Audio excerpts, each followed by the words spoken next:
What is up, guys? This is Prince Marcus S. Laksa and welcome back for some of Fire Emblem Heroes. Today I'm gonna show you, let me presenting Phoenix Master 1. Thanks, Prince Laksa. Very good. What's up, guys? Phoenix Master 1 and welcome back for some of Fire Emblem Heroes. Today's now the free-to-play guide on the session.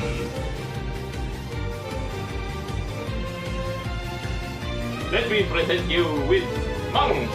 Hello, ladies and gentlemen. My name is Monks. Today, I'm making some Fire Emblem fun game. Hey friends, welcome back. Oh, promise me one thing. Yes, Prince Laksa. Can I show you with a serve of the 7 Ice weapons? Yes, promise me one thing. Okay. We are ready to the 7 Ice weapons? Yes, Prince Laksa. Okay, promise me one thing. This is... Let me present you with TBR and the Shadow. What's going on, you guys? TBR here and welcome back to another video. Today I'm gonna show you with King of Fighters Allstar X79 as seen as November 20, 2020. Did I play this video? And I doing on of this 7 Nights collaboration. 7 Nights collaboration is fun as 2020, but worse. Worst collab. Is that a worst collab, the Shadow? Welcome back. It's only time for the inhale, buttons, skills, right, except, 25 users, S, A, B, C, and roll. Well, it's pretty self-explanatory, people have, whoever has the most quality, most variety, most bang for the buck, essentially. The green rock is absolutely going to be the source, axes and notes, followed by blue tones and daggers, then the red tones and saves, then the green tones and dragon words. And at the bottom is the only inheritable hollow stone for some reason. It's easier to list these by point, at least explain why using each and every one of these placements, and go over some notable inheritable options. So, we mentioned this with this list.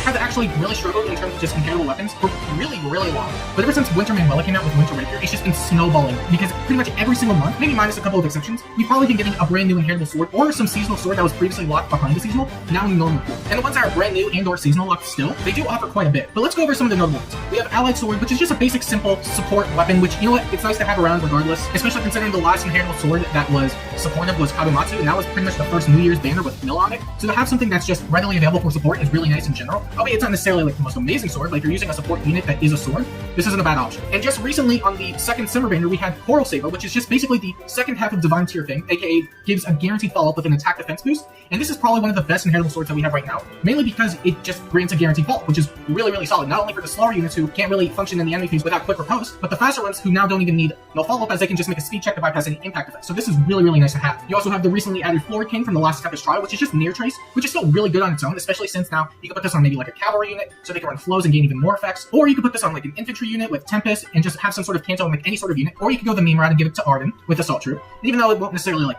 work amazingly, it can still be fun. And then for your typical just player phase brave, you have Ninja Katana. We have better variants for the axes and lances, but for what it's worth, it's still a decent inheritable, especially for newer units that have really high attack and pretty workable speed, or even good speed at that. It's just a nice weapon to have in general, especially if you were to put this on maybe Brave On. Even though he has his refined Draco Falchion, this is still a nice weapon for player phasing in general. Then you have Rain Sword, which is just your typical debuff sword for speed defense. It's good just offensively. It's not like the craziest, but it's still a nice inheritable nevertheless, because it's still pretty much just +5 attack and speed during combat. So for what it's worth, it's not a bad inheritable, but we definitely have better options. We also have Spirited Sword, which was previously Pledge Blade on Broido Obero, but now we have it on Skaha. And this is basically the Mistletoe effect that grants attack and defense +4 during combat, which can be really good for just getting specials in and out rapidly, which is nice, all things considered. Especially you have this paired with Special Spiral and Ignis, you can have an Ignis go off every time you retaliate on the first hit during combat. And then you... Now, the darkness consumes you. Also have Upfront Blade, which is also a recent addition. It's basically Springy Lance, but sword. It basically neutralizes any penalties to your attack and speed, as well as grants an attack speed bonus, which is still pretty good for what it's worth, especially if you're looking to secure doubles in general. And then we also have the Vulture Blade, which is also another recent addition we got from the Blazing Blade banner, which was maybe a few months ago, but still fairly recent, all things considered. It's basically plug-in Torch, but sword. And it debuffs a bunch of attack and defense, so that's really nice for just stat stacking in general. And then, of course, as you mentioned we have Winter Rapier. If you were to slap this on just a melee specialist or an armor, they will actually be able to stack up so much attack and defense with this, provided that they are debuffed. This could end up being a really, really potent weapon against the right team. And because of all the notable options that they have, not just notable options, but really competitive notable options, I find that they do maintain their spot in S tier, which is why I put them up there. Axes also follow a similar route, where they have pretty much the same weapons, but they also have some other ones that swords don't. Love Candelabra exists pretty much the same allied sword copy-paste, yada yada yada. You have Ninja Masakari, which is the equivalent of Ninja Katana, which, again, speedy, brave weapon, always nice to have. You also have Rain Axe, which debuffs, same thing as Galzus, but you also have Seahorse Axe, which, even though it's just Coral Saber, again, it's axe form, and this is still one of the best axes that we have in the game, again, because it's a guaranteed follow, which is really, really nice to have in general, not only just for your slower units, but your faster units too, as you can pretty much perform really adequately in both phases. You also which is basically an upgraded variant of Ninja Masakari, as it grants true damage if you are faster than your foe by a certain amount of points, which is really nice to have. You have Spirited Axe, which is again the equivalent of Spirited Sword. Mistletoe effect, was originally a huge fan on Grim Ganada, now it's in the pool. Came out, I think, last year on the first Book 6 banner, which, you know what, really nice. You have Springy Axe, which is again pretty much just Upfront Blade, but Axe form. This came out first, so Upfront Blade is definitely the newer rendition, but still, penalty neutralization to your attack and speed as well as an attack speed bonus. Really nice to have if you're looking just to secure double through general. And then, in terms of new weaponry, we have Stout Axe, which is a fantastic weapon for just defensive plays in general, because if you are a unit that's meant to like tank in the enemy phase, having the ability to reduce more damage taken, especially if you are more prone to getting doubles, is really, really good to have around. So definitely one of the more notable candidates for this is definitely going to be Brave Edelgard, because she gets 50% reduced on the first hit because of Stout Axe, and then because of Black Eagle rule, she gets another 80% taken off on the second hit, meaning that she's always getting damage reduction on each of the foe's hits, unless A, they have Brave, or B, they have some conditional, or whatever the case may be, that basically pierces through any sort of damage reduction. You also have Victor Fish, which is a really nice melee specialist weapon, as it not only debuffs for defense and boosts your own, but you also get the Binding Necklace effect, which basically steals any sort of visible buff from the foe that they will have to their defense, meaning that you'll probably hit and tank a bit harder as a result. And then finally, we have Vulture Axe, which is just Plugin Axe, pretty self-explanatory again, really, really nice weapon, all things considered. And then we get to the final weapon type in S tier, and that's bows.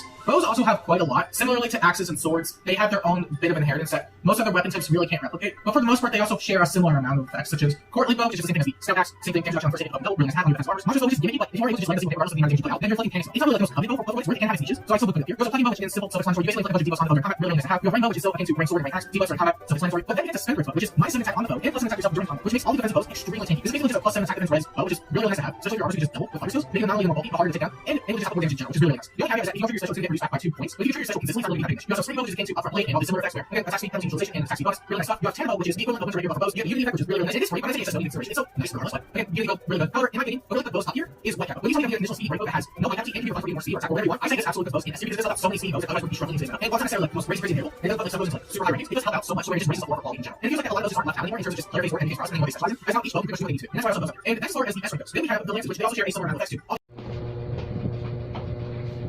Okay, promise me one thing. This is... Let me present you with TBRN The Shadow.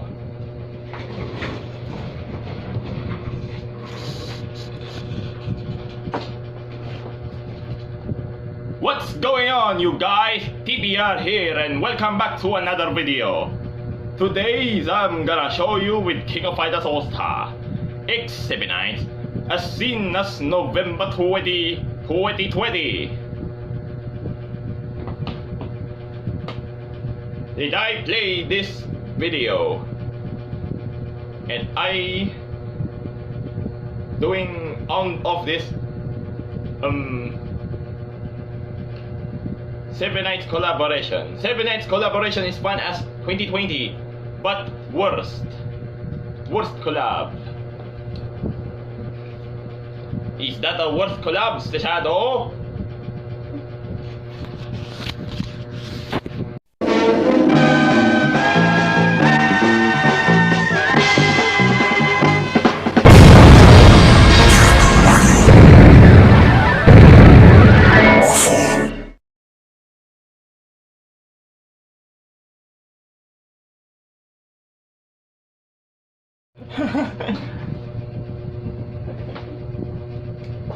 Thank you, Phoenix Master 1, Monks, TBR, The Shadow. Promise me one thing, Sir Hector, and how to base it. Special thanks to everyone in the VTubers. Please stay safe and thank you for watching. Bye bye.